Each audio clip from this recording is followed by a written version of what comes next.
गृहस्थ धर्म और विरक्त धर्म ये शरीर के हैं ना कि स्वरूप के हैं? स्वरूप से हम सब भगवत धर्म वाले हैं। जितनी जातियां हैं और जितने धर्म हैं वो सब देह भाव को लेकर हैं कि नहीं? स्वरूप को लेकर हैं क्या? स्वरूप में तो जो हम हैं सो तुम हो, जो तुम हो वही सब रूपों में है। तो हमें ये ध्यान रखना है कि हम गृहस्थ धर्म को स्वीकार किए हुए हैं, तो उस धर्म का पालन तो हम कर रहे हैं, लेकिन हम हैं कौन? ममैवांशो। भगवान ने क्या कहा? मेरे तुम अंश हो। जब ये बात हम ध्यान रखेंगे कि हम भगवान के हैं, भगवान हमारे हैं, और हम भगवान का स्मरण करते हुए हर कार्य करेंगे, तो हम क्यों नहीं भगवदानंद में मस्त हो जाएंगे? क्यों नहीं हो जाएंगे? गृहस्थ धर्म सबसे बड़ा धर्म है। विरक्त पैदा कहाँ होते हैं? विरक्त संत कहाँ पैदा होते हैं? गृहस्थों के यहाँ ही तो पैदा होते हैं। विरक्त संतों का पेट कहाँ भरता है? गृहस्थों के यहाँ तो भरता है। विरक्त संतों को वस्त्र कौन देता है? गृहस्थ धर्म ही तो देता है। तो सबका मूल पोषण कहाँ से हो रहा है? गृहस्थ धर्म से। यदि हम धर्म पूर्वक मेहनत करके धन कमाएं और उस धन से अपने परिवार का पोषण करें, आए हुए अतिथि साधु महात्मा का भोजन वस्त्र आदि के द्वारा सम्मान करें और नाम जप करें, तो भगवत प्राप्ति और भगवदानंद सहज है। गृहस्थ धर्म कोई भगवत प्राप्ति में बाधक थोड़ी है। बाधक है ममता मोह, बाधक है अहंकार। मैं ये, मैं वो, मेरा, मैं और मोर तोर तय माया, जय बस की ने जीव निकाया। और अगर हम ये बात सोच लें, नाथ सकल संपदा तुम्हारी, मैं सेवक समेत सुतनारी, तो खत्म। मैं और मोर तोर तय माया, और अगर नाथ सकल संपदा तुम्हारी, मैं सेवक समेत सुतनारी, भक्ति, वही भक्ति हो गई और वही माया हो गई। जो कर्म कर रहे हैं अपने लिए कर रहे हैं, यही माया हो गई। जो कर्म कर रहे हैं वो भगवान के लिए कर रहे हैं, यही भक्ति हो गई।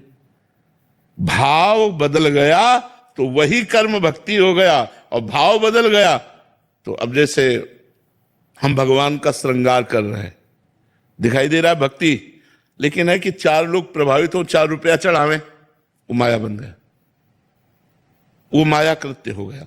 भगवत कार्य भी वो माया में हो गया।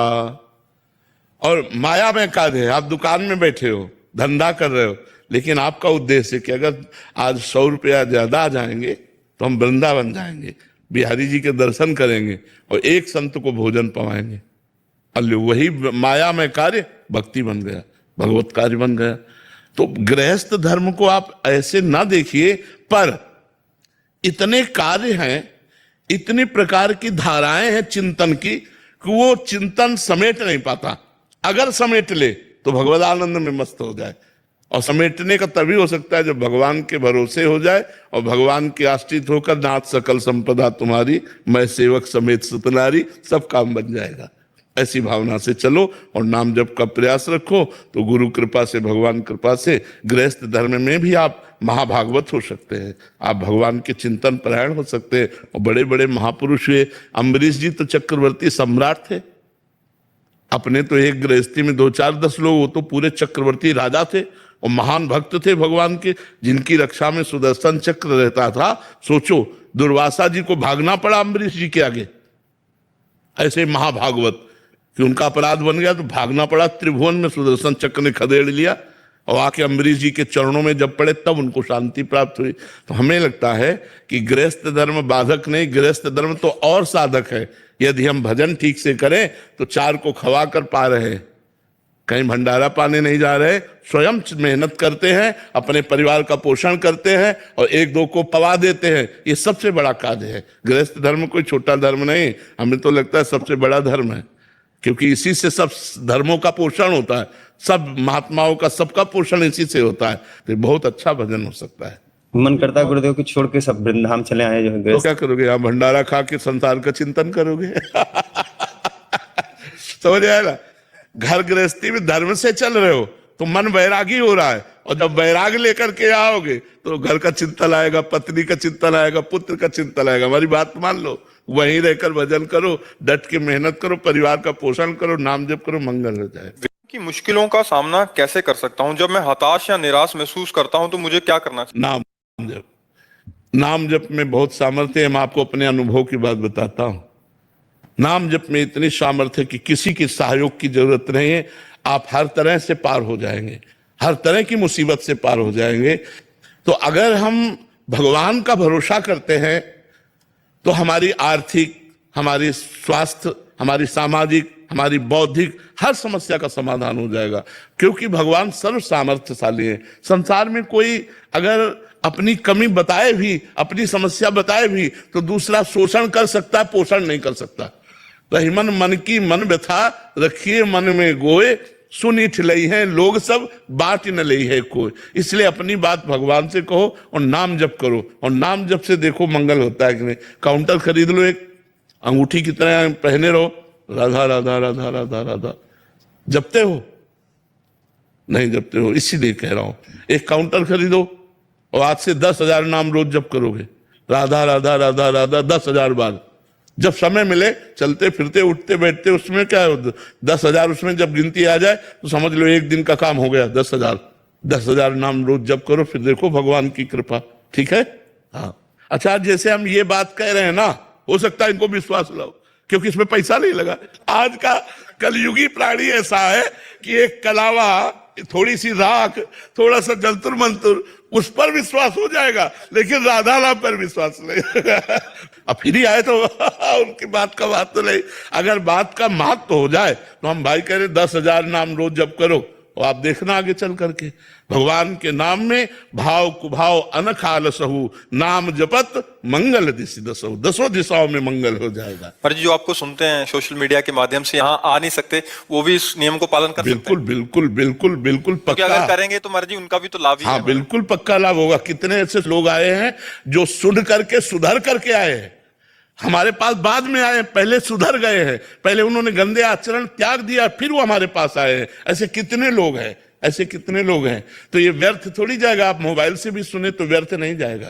महाराज जी, जैसे आप बताते हैं कि श्री जी और सदगुरुदेव एक ही तत्व हैं, तो फिर गुरुदेव अपने शिष्यों और दूसरे लोगों से निरपेक्ष क्यों दिखाई देते हैं? उनकी बाहरी व्यवहार उदासीन जैसा क्यों दिखाई देता है? क्योंकि संत रूप में निरपेक्षता ही सिद्धि है। अभी हम अपने साधकों से कह रहे थे कि सब कुछ हो जाता है, बाबा जी बन जाता है सब, लेकिन वो संसार से अपेक्षा नहीं छोड़ पाता। और संत का स्वरूप है निरपेक्षम मुनिम शांतम निर्वैरम शम दर्शनम। भगवान कह रहे हैं कैसे संत के पीछे पीछे भगवान बोलते हैं, निरपेक्षम, किसी की अपेक्षा नहीं। वो भगवत स्वरूप से प्यार करते हैं, पांच भौतिक शरीरों से प्यार नहीं करते। वो भगवान के प्रेम में डूबे रहते हैं, इसलिए किसी से कोई अपेक्षा नहीं रहती। वो निरपेक्ष रहते हैं। निरपेक्ष माने किसी की अपेक्षा न रखना, और जो किसी की अपेक्षा नहीं रखते वही सबसे प्यार कर सकते हैं, और जो किसी से अपेक्षा रखते हैं वो प्यार ही नहीं कर सकते। अपेक्षा रखना स्वार्थी की पूर्ति प्यार कहा, और तभी तो सर्व मंगल जगत का वही संतों के द्वारा होता है जो निरपेक्ष होते हैं। जो अपेक्षाकृत जीवन व्यतीत करते हैं उनके द्वारा थोड़ी होता है। जो अपनी आवश्यकताओं की पूर्ति के लिए अपेक्षा रखते हैं उनके द्वारा जगत मंगल नहीं होता। जगत मंगल उन्हीं के द्वारा होता है जो निरपेक्षम मुनिम शांतम निर्वैरम शम दर्शनम। निरपेक्ष है, मननशील है, शांत है, निर्वैर है, समदर्शी है, ऐसे संतों के द्वारा जगत का मंगल होता है। ऐसे संत भगवान के प्रिय पार्षद होते हैं, ऐसे संत ब्रह्मबोध महापुरुष होते हैं। तो संतों की साधना ही चलती है निरपेक्षता से। तो जब सिद्ध होते हैं तो निरपेक्ष होते हैं, वो किसी की अपेक्षा नहीं रखते, क्योंकि जितनी अपेक्षाएं वो सब मायाकृत है, उस स्वरूप में स्थित रहते हैं। तो इसलिए संतों का निरपेक्ष स्वरूप है। तो क्या श्री जी का तुम अपेक्षाकृत स्वरूप समझते हो? अगर गुरु निरपेक्ष है तो श्री जी तो आपसे पहले से ही निरपेक्ष है। जब जितनी गुरु कृपा करेंगे उतने श्री जी कृपा दृष्टि करेंगे। बिना गुरु के, बिना रसिकों के, बिना सखियों की कृपा के श्री जी की कृपा का पात्र भाजन ही नहीं बन सकता कोई। तो जो निरपेक्ष है, तो देखो कितने निरपेक्ष हैं। कहीं सृजन हो रहा है, कहीं पालन हो रहा है, कहीं श्रृंगार हो रहा है, और निरपेक्ष है। परमात्मा का स्वरूप ही निरपेक्ष है, तो वही गुरु का स्वरूप है, गुरु इष्ट का स्वरूप वही। हाँ, अब दूसरी बात आई, आप जितना प्रेम करोगे उससे बढ़ के वो आपसे प्रेम करेंगे। वो निरपेक्ष है, पर यदि आप प्रेम किए तो आप जितना प्रेम करोगे तो उससे बढ़कर वो आपको प्रेम करेंगे। आपने तन मन प्राण गुरु को, इष्ट को समर्पित कर दिए तो इष्ट पीछे पीछे घूमेगा। भक्तन पीछे यो फिरत जो बछड़ा संग गाय। आपका प्रेम बटा हुआ संसार में तो निरपेक्ष है। आपने अपने प्रेम को सबकी ममता ताग बटोरी, मम पद मन ही बांधी बर डोरी, तो फिर भगवान उसके ऊपर प्रेम की वर्षा कर देते हैं, पीछे पीछे डोलते हैं। अपने भक्ति के लिए भगवान रुदन करते हैं, अपने भक्त के चरण चापते हैं, अपने भक्त के घोड़े हाँक रहे हैं, रथ हाँक रहे हैं, अपने भक्त के लिए बिकने को तैयार है। पर भक्त के लिए, जिसने तन मन प्राण सर्वस्व भगवान को समर्पित कर दिया है, जो अपेक्षाकृत जीवन रखते हैं, उनके लिए भगवान निरपेक्ष है, गुरु निरपेक्ष है। और जो अपेक्षाकृत न रहकर अपने जीवन को प्रभु या गुरु की शरण में पूर्ण रूप से समर्पित कर देते हैं, उनका गुरु प्रेम तुम क्या जानो। हम कितना प्यार करते हैं उन बच्चों से जिन्होंने माँ बाप परिवार सबको छोड़कर केवल श्री जी की शरण ली, तो उनको पता नहीं है, लेकिन हम इनको कितना प्यार करते हैं इन संतों को। वो हमारा हृदय जानता है। जैसे कछुआ अपने अंडों को सूखे पे दे आता है, लेकिन जल के अंदर बैठा उसी का चिंतन करता है, तो उसके चिंतन के प्रभाव से उसके अंडे बच्चों के रूप में परिणित होकर के उन्हीं के पास आ जाते हैं, कछुआ के पास ही आ जाते हैं। ऐसे ही संत गुरु अपने शरणागत जनों का चिंतन के द्वारा पोषण करके उनको अपने समान बना देते हैं, उनको प्रभुमय बना देते हैं, श्री जी मय बना देते हैं। समझ में आ रहा है आपको? पर जी आपने हमें सिखाया कि हर किसी में भगवान का अंश है और समदृष्टि समभाव रखना चाहिए, लेकिन गुरुदेव इस कलयुग में चाहे समाज हो, प्राइवेट जॉब हो, पॉलिटिक्स, हर जगह झूठ कपट और स्वार्थ भरा है। सही बात बोलने पर भी लोग विरोध करते हैं, अच्छाई को मजाक उठाते हैं। ऐसे में कैसे समभाव रखा जाए? हाँ, कलयुग का तो प्रभाव सतयुग, त्रेता, द्वापर और कलयुग ब्रह्मा जी के 4 पुत्र हैं। तो ब्रह्मा जी ने चारों को बुलाया और सतयुग से कहा, बेटा हमने नरक बनाया है। ब्रह्मा जी का ही तो बनाया हुआ है ना, रचना तो सब ब्रह्मा जी ने की। हमने नरक बनाया है। तो उनका पिताजी, हमारे राज्य में कोई नरक नहीं जाएगा। तो त्रेता से कहा, त्रेता ने कहा, बड़े भैया जैसा कह रहे वैसा ही हमारे भी आचरण होंगे। द्वापर से कहा, द्वापर ने कहा आज्ञा पालन की कोशिश करूंगा। जब कलयुग से कहा तो कलयुग ने कहा, पिताजी जैसे बड़े भैया ने कहा हमारे राज्य में कोई नरक नहीं जाएगा, ऐसे वादा करते हैं हमारे राज्य में कोई स्वर्ग नहीं जाएगा। क्यों? पापाचरण, झूठ कपट जिससे नरक जाने वाला है, वो सब आचरणों की बाहुल्यता है। उसी आचरणों की बाहुल्यता आप देख लीजिए। शराब पीना, मांस खाना, पराई स्त्री से बेविचार करना, जुआ खेलना, झूठ बोलना, हिंसा करना, ये सब बाहुल्यता है। तो इस बाहुल्यता में आपको बचाना है, ना कि उस नरक के प्रवाह में बह जाना है। हमको सत्य से चलना, चाहे हमें लोग गाली दे, चाहे लोग हमें साथ ना दे, लेकिन सत्य का साथ परमात्मा देता है। असत्य के सैकड़ों साथी हो सकते हैं। एक आदमी शराब पीता था, गंदे आचरण करता था, गुंडाई करता था, तो 20 लोग उसका सम्मान करते थे और 20 लोग अपने दरवाजे पे बैठालते थे। और जब वो हमारे सामने आया और उसको जो हमने शिक्षा दी, तो उसने कसम खा के सब छोड़ दिया। तो अभी पीछे आया था, उसने कहा कोई पूछता भी नहीं है हमको। बोले जिस गली में जाओ तो कोई पूछता नहीं, सब विरोधी हो गए, हमारे साथी सब विरोधी।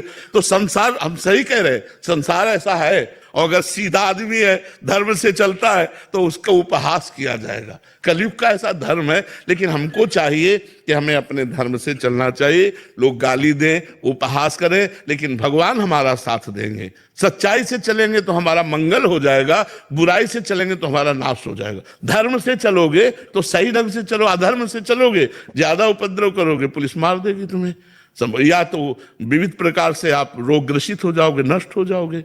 तो हमें लगता है धर्म से चलो। मनुष्य जीवन बहुत कीमती जीवन है, इससे भगवान को प्रसन्न कर लो, इससे परोपकार कर लो, इससे समाज की सेवा कर लो, राष्ट्र की सेवा कर लो। इसलिए हमें मनुष्य शरीर मिला। गंदे आचरण करना, गंदा खान पान करना, दूसरों को दुख देना, हिंसा करना इसलिए नहीं मिला। हम मनुष्य हैं। मनुष्य वही जो परोपकार परायण हो, जो दूसरों को सुख दे सके। जी पहले आप एकांतिक वार्तालाप में टेबल पर प्रभु जी की छवि रखते थे, तो क्या इसके पीछे का कोई भाव था? पहले हमारी एक छवि रहती थी ना, राधा वल्लभ लाल जी की, हाँ, हमारे अंदर भाव यह था कि अगर कोई प्रणाम करता है तो मेरे प्रभु को प्रणाम करता है, इसलिए छवि सामने रखते थे। और अब यहीं बैठे हुए हैं।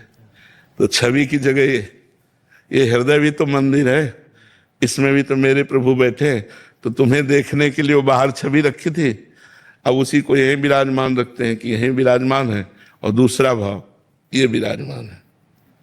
हम इनके चरणों में बैठे हैं, आप दंडवत करोगे तो इनको दंडवत जाएगी, हमें दंडवत रहे। हमारे हृदय में भी वो विराजमान है, और बाहर प्रकट रूप से हमारे स्वामी है श्यामा श्याम, वो विराजमान है। तो वहां पीछे हमारे छवि नहीं थी, इसलिए आगे रखते थे। अब अंदर भी छवि और पीछे भी छवि, इसलिए हम प्रकट में नहीं रखते।